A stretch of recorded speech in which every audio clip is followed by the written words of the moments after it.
Allahu Akbar, Allahu Akbar, La ilaha illallah.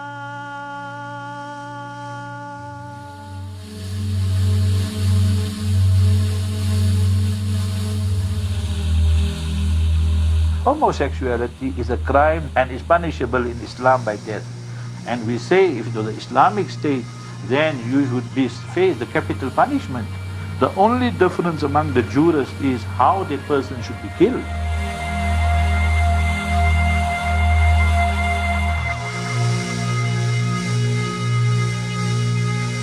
Homosexuality is a sin, it's a crime, it will not take you to heaven, it will take you to hell.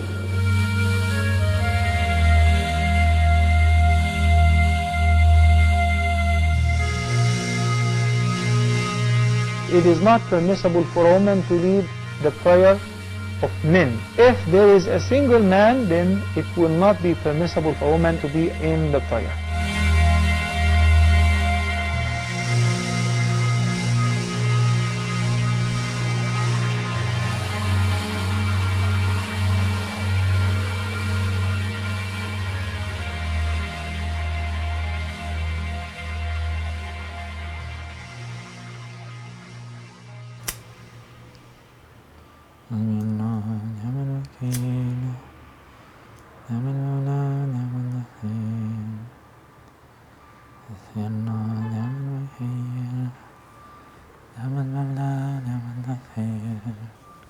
The mainstream representation of homosexuality within Islam is very homophobic. It's about rejection, exclusion.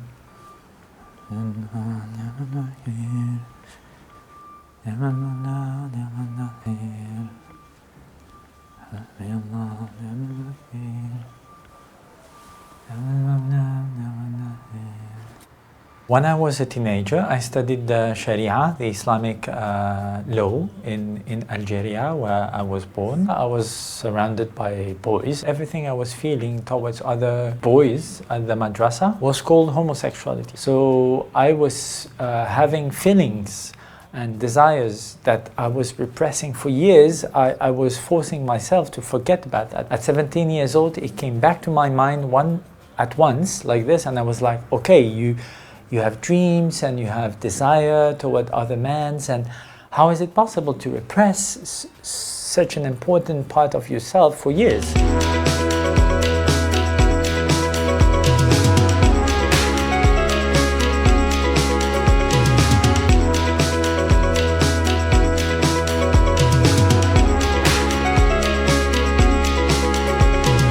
When we came to France, I tried to live both my homosexuality and spirituality. I was trained to be an Imam, and my friends in Algeria became Imams and so on, but it was very stressing to think that I have to forget about a part of myself to be a true good Muslim from their perspective. And after all that journey around the world and within myself, I said I could just try to find a place for people like me in Islam. I founded the first homosexual Muslim organization in France, and after 2 years we had more and more people coming to us, homosexuals, telling us we would like to pray together, have spiritual activities together.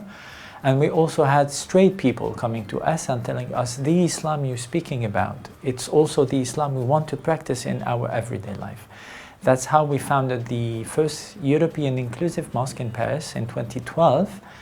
And I was designated like the main Imam, but I said I refuse to reproduce clericalism and patriarchy, so we all have to be Imams. Alhamdulillahi Rabbil Alameen, Ar-Rahman Ar-Rahim, Maliki Yawmiddin, Iyaka na'budu wa Iyaka nasta'een, Ihdina as-Sirata al-Mustaqim. Here at the Institute in Marseille, we do training of Imams, we pray together also. I do counseling for people who are queer or are in interfaith marriage, and they want to get married, to have a blessing from an Imam. And I even got married in South Africa in 2011. We had a same-sex Muslim marriage, if you want to call it that way. It was more than 50 people, Jewish people, Christian, Muslim, atheist people. I lived there for a while, and then We divorced and I came back to France. Now I'm living with a new partner of mine, and we're trying to build our life according to our spiritual values. And the first time I received like negative backlash about what I was doing was after the celebration of my marriage in Paris in 2012, in February. I was at the mosque on a Friday, and the Imam condemned the marriage. He said, we're not truly Muslims and blah, blah, blah. So people started yelling, Allahu Akbar in the mosque. So I was very afraid. I waited everyone to go out from the mosque after the prayer. I was sick for 2 days in bed. I was thinking, what am I going to do? Because everybody knows who I am now in a very popular conservative neighborhood. And nothing ever happened. Nobody touched me, nobody insulted me, nobody did anything to me. I was respected, known, but respected, because I think that people understood that it was not to dirty up Islam, but just to be myself, not to choose between Islam and homosexuality.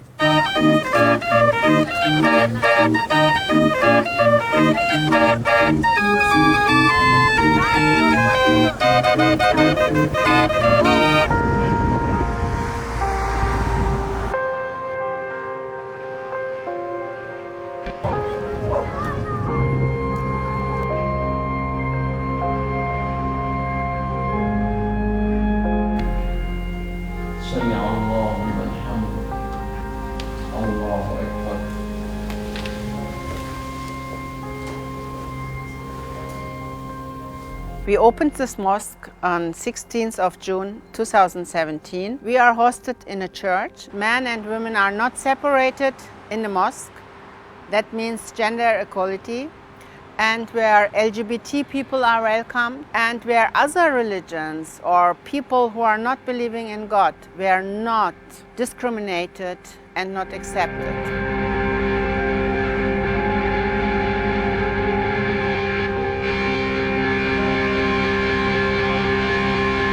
Since we have opened the mosque, there were lots of reactions from Muslims from Germany, but also from all over the world. We got the reaction from Turkey. They deny that we are Muslims and they call us extremists fighting against the Islam. We had a fatwa from Cairo. They call us non-Muslim, and what we are doing here, especially that men and women are praying together, is forbidden in Islam. And there's an Islamic center in Hamburg. They also said that we are extremists and non-Muslims and practicing something to fight against Islam, call us terrorists. I also get lots of death threats. I have bodyguards protected by German police. People tried to kill me once when I was 21. They are terrorists. They bomb other people and kill people. They try to kill me, and they want to do that. If they could have the opportunity, they would do. So I have to say, I have to be careful, but don't give your life in the hand of the fear. We have also lots of positive reactions. We have theological arguments that what we are doing is not against and not wrong in Islam. And we have lots of supports from Islamic scholars. Our enemies and people who send me death threats, they don't argue and they don't give us arguments, theological arguments. They just insult and they just send us through those social media bad letters and bad messages. أشهد أن لا إله إلا الله.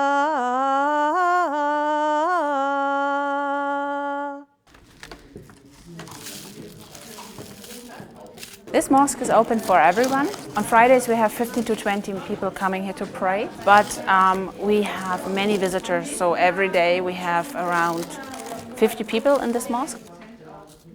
We have so many visitors who want to know more about us, and we want to spread our news, our version of Islam. We want to discuss some things that we do. Maybe some people have other ideas or would like to challenge some of ours, which is also always welcome. The social life of the mosques happens here. I just made fresh coffee because everyone who's visiting us always gets fresh coffee or tea or water, whatever they want. We come here to talk and to pray and to study. And if you want to talk about roles, then my role is to call for prayer. In traditional Islam or Arabic Islam, it's not allowed for women to call for prayer. And I hear many people tell me that it's not possible and that I shouldn't be doing it. From my point of view, it's a cultural aspect, and we haven't found it in the Quran that it says it's forbidden. It's not wanted because the female voice can mislead people or can lead people to thinking about other things than prayer. Yes, it's an important role. I'm very proud of it, yes, and I'm enjoying it tremendously.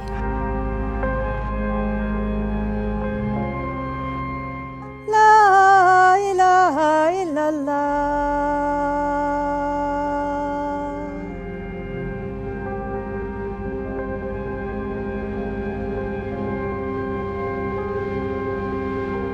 Burqa and niqab has nothing to do with Islam. It's just a tradition of the patriarchal men's world. For that reason, I would love to ban the burqa and the niqab. But we are a liberal mosque.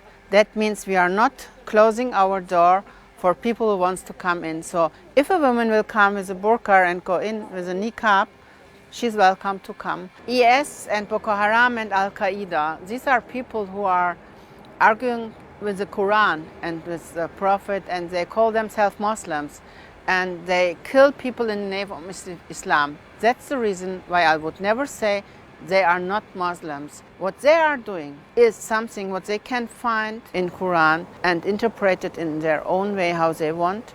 And for that reason we have a problem inside the Islam, and we have to debate about this issue more than deny that it has something to do with Islam.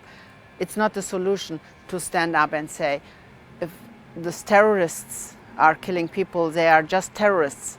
They are Islamic terrorists. I'm absolutely optimist.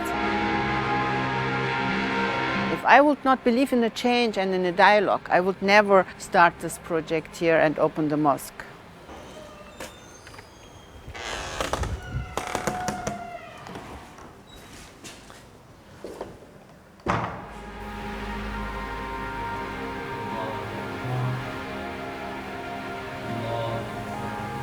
I'm a gay man, and it's rather unusual for a gay man to convert to Islam, which is because a lot of Islamic mosques and people are not very inviting to gay men or women, homosexual and trans and bisexual and intersexual people. And this mosque is, they are afraid, they are threatened by people in conservative mosques.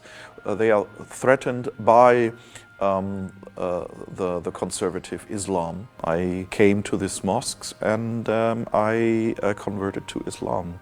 So it touched me, and then God touched me.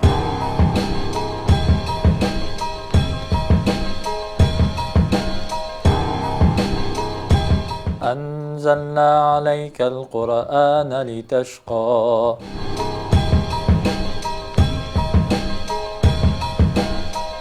There's nothing in the Quran speaking about homosexuality. When the Quran speaks about same-sex relationship, it speaks about rape. Patriarchs in Sodom and Gomorrah raping angels, or the daughters of Lot, or young boys, young girls. They're trying to rape everyone. So it's not related to homosexuality, same-sex love and consenting intercourse and so on, respect and so on. It has nothing to do with that. It's about rape and violence and patriarchy, and that's, of course, it's a sin. In any culture it could be considered to be, it has to be considered to be a sin. In many Muslim countries, fascistic ideologies are applied to discriminate towards minorities, so sexual minorities, religious minorities, ethnical, linguistic minorities, because the people in power wants to control the people's identity. They want everyone to be the same, because it's easier to control a people in one country when everybody's the same color of skin, the same religion, the same background. It's about fascism. It happened in Europe last century. It's happening in the Arab Muslim world. It has nothing to do with the Arab culture, because it was full of diversity and art and culture and homoeroticism for centuries. But now it changed to be more patriarchal and fascistic, all the same, on on the same facing, on the same line. Using Islam to justify fatism, for me, it's the sin. Homosexuality is not the sin.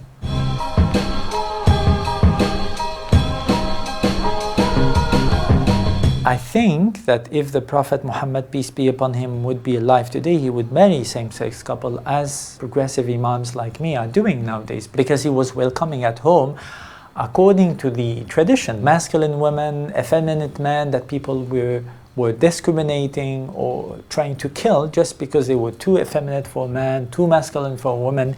He was welcoming those people at home, protecting them, giving them a job, welcoming them amongst his wives and children. He was not considering them as sinners. So some of them were openly in a same-sex relationship, and he was fully respecting the gender, the sexual orientation, as we would call it today, their identity, their humanity. So I think that a true Islamic representation of sexual diversity would be around respect and not around or about discrimination and putting people in jail.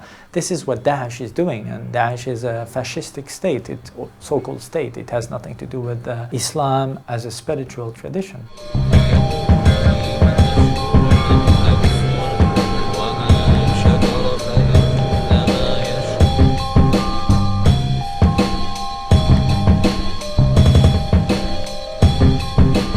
Many people think that Islam is against women's rights, is condemning homosexuals, is Judeophobic and anti-Semitic, but Islam is what you made out of it. I'm not forcing people to be progressive, but I think that it's very, very hard and harder and harder to be conservative and dogmatic and sexist and homophobic and Judeophobic as a Muslim, thinking that this is Islam.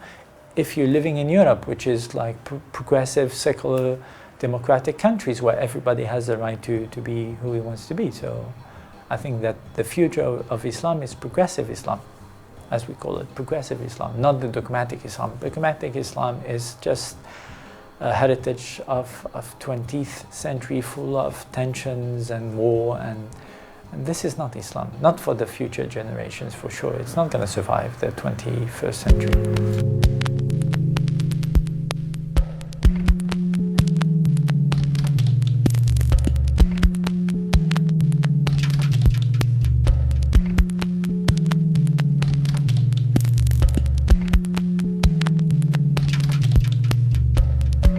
I was in my house, putting on my scarf and my galabi and preparing myself spiritually, and my 4 children were watching me.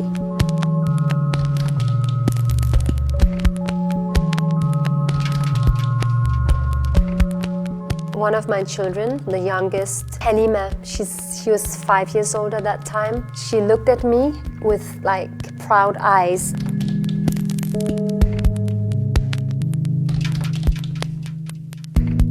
One of her friends were visiting our house, and she asked Halima, what is an imam? And Halima looked at her friend very proudly, and she said, an imam is a woman who's doing great things.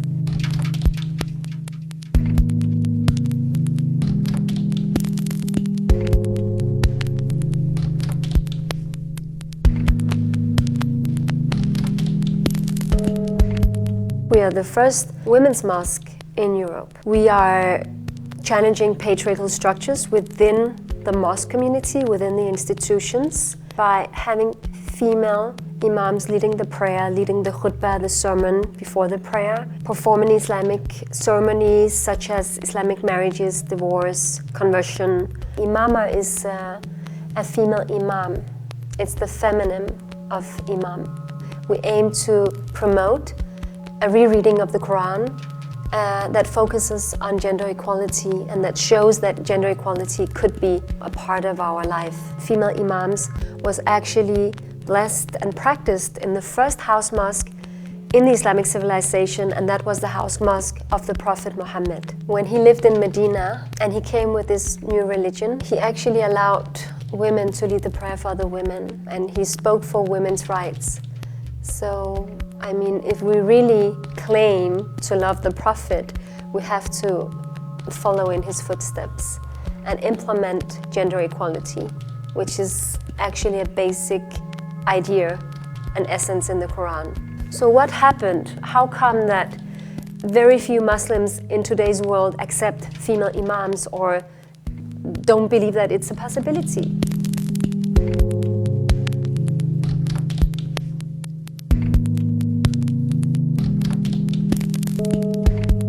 In real life, we see lots of examples of Muslim women being suppressed, and in many countries, Muslim women do not have the same rights and possibilities as men.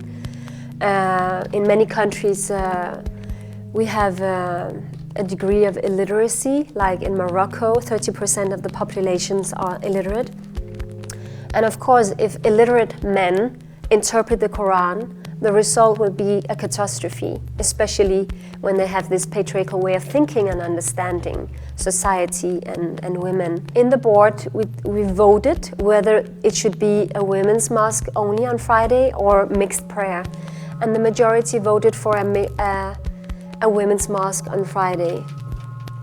And actually today I'm very happy about the decision, even though I voted against it when we started, because I realized that we are on solid, safe theological ground when we are leading Friday prayers for the women. Nobody can claim that this is against the Islamic tradition.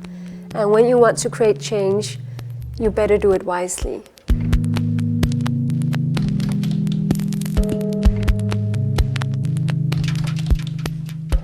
In the Maria Mosque, we have constructed a marriage contract, an Islamic marriage contract. We have implemented 4 rights. Polygamy is forbidden. The woman has the right to divorce. In case of a divorce, the woman has the right over the children along with the man. And if mental or physical violence occur, the marriage is annulled. Today, unfortunately, many Muslim women, even in European countries and around the world, they don't have the right to divorce. And because of that, we see women who are subjected to violence but who cannot obtain an Islamic divorce. Even though a woman, she gets a divorce according to Danish law or Italy law, she can still find herself trapped psychologically in an Islamic marriage because the husband refuses to give her the Islamic divorce. And then he can threaten her and tell her that, you can never marry again or you belong to me. So we believe it's a necessity to secure Muslim women's right to divorce. In the Maria Mosque, you have the possibility as a Muslim, practicing Muslim woman, to marry a Christian, for instance. So we believe that it's legitimate according to the Quran. In the Quran, it is stated clearly that men and women should find devoted seekers of Allah, of God, and both Jews and Christians are a part of the people of the book. So in the Quran, Muslim men are allowed to marry people from the book, and we believe that this right goes for the women as well. We have a new generation of Muslims who long for something else, who longs for a rereading of the Quran according to our times and our societies. A generation of Muslims that are confronted with one of the biggest dilemmas. That's the dilemma of interfaith marriages. What are the chances of a Muslim woman living in the West falling in love with a Christian? It's quite huge because we live in Europe. So as imams, we have to find Islamic solutions to existing problems.